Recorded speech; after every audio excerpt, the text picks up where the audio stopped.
Selamat pagi para siswa kami, apa kabar? Jumpa lagi kita pada pelajaran biologi kelas 10 IPA.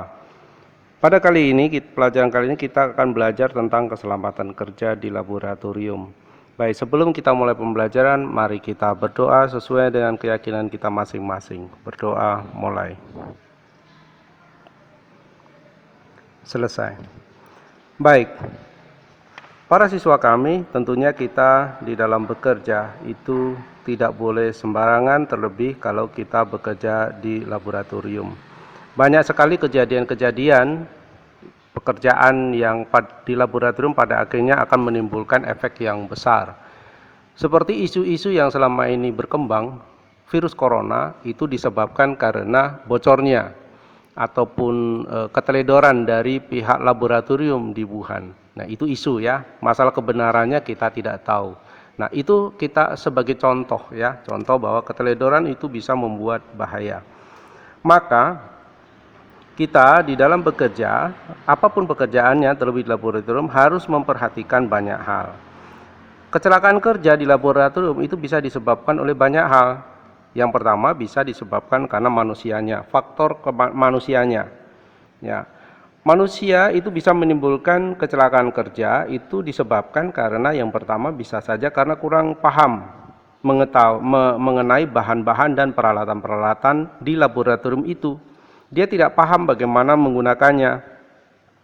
Yang kedua, di laboratorium itu tidak ada petunjuk-petunjuk yang jelas tentang penggunaan bahan-bahan di situ. Tidak ada petunjuk bahwa bahan itu berbahaya atau tidak. Tidak ada petunjuk nama-nama bahan yang ada di situ, peralatan-peralatan. Itu sangat berbahaya juga. Sehingga orang bisa salah menggunakan. Yang ketiga, kurangnya bimbingan dan pengawasan dari pihak laboratorium atau gurunya. Nah, karena kalau tidak dibimbing, tidak diberitahu cara penggunaannya, petunjuk-petunjuknya, ya tentunya siswa tidak akan bisa menggunakan dengan baik. Bisa-bisa malah kecelakaan yang terjadi. Yang keempat, kurang tersedianya peralatan keamanan, antara lain pemadam kebakaran, kemudian peralatan masker, sarung tangan, jas praktek dan sebagainya itu tidak lengkap, ya. Nah, maka itu juga bisa menimbulkan kecelakaan.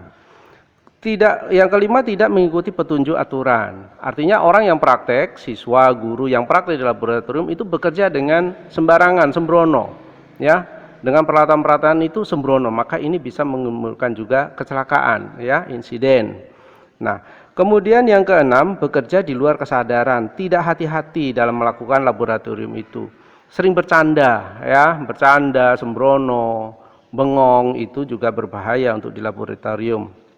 Yang ketujuh, menggunakan peralatan di laboratorium tidak semestinya, ya, tidak sesuai dengan penggunaannya. Nah, itu juga tidak boleh. Misal mikroskop dipakai untuk main-main. Nah, itu tidak boleh karena itu bukan untuk main-main ya, itu untuk belajar. Tabung reaksi dipakai untuk tempat minum-minuman, dipakai minum-minum atau untuk memasak Indomie. Nah, itu tidak boleh ya. Itu berbahaya. Nah, faktor berikutnya selain faktor manusia adalah faktor bahan kimianya.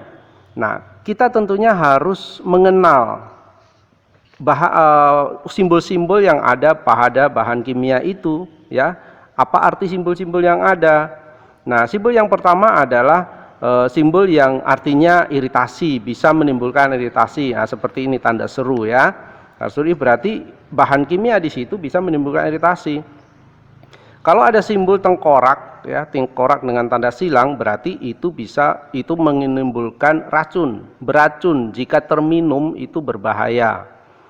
Nah, lalu ada simbol korosif seperti ini ya. Nah, ini korosif berarti jika terkena maka besi, kayu atau tangan itu bisa terluka, bisa melepuh. Itu berbahaya. Ada simbol api berarti ini bahan-bahan yang mudah terbakar baik dalam bentuk padat, cair, gas gitu ya. Lalu ada seperti ini simbol bisa meledak. Ya, bahan yang dipakai yang sekarang untuk praktik itu mudah meledak. Berarti harus hati-hati.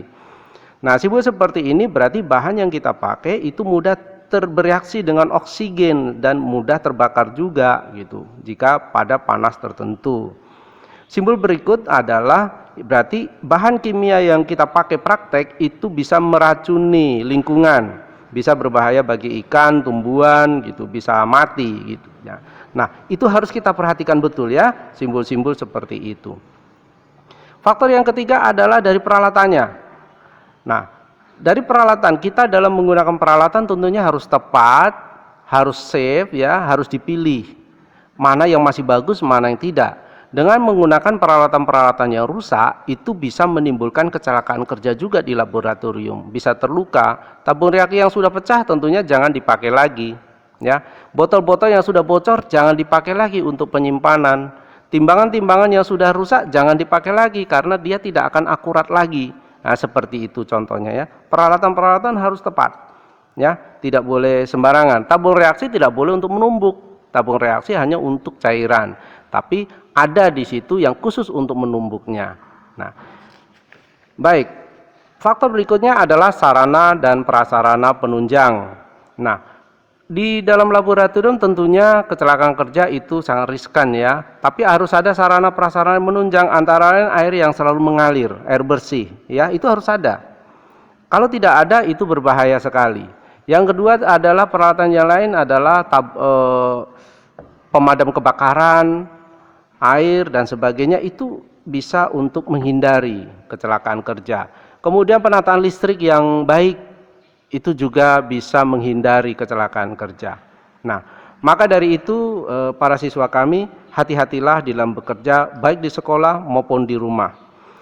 Maka sangat penting sekali di rumah maupun di sekolah, di lab itu adanya tata tertib ya, tata tertib, karena itu merupakan petunjuk supaya kita terhindar dari kecelakaan kerja. Demikian pelajaran kita kali ini. Selamat siang dan jaga diri baik-baik, jaga kesehatanmu ya.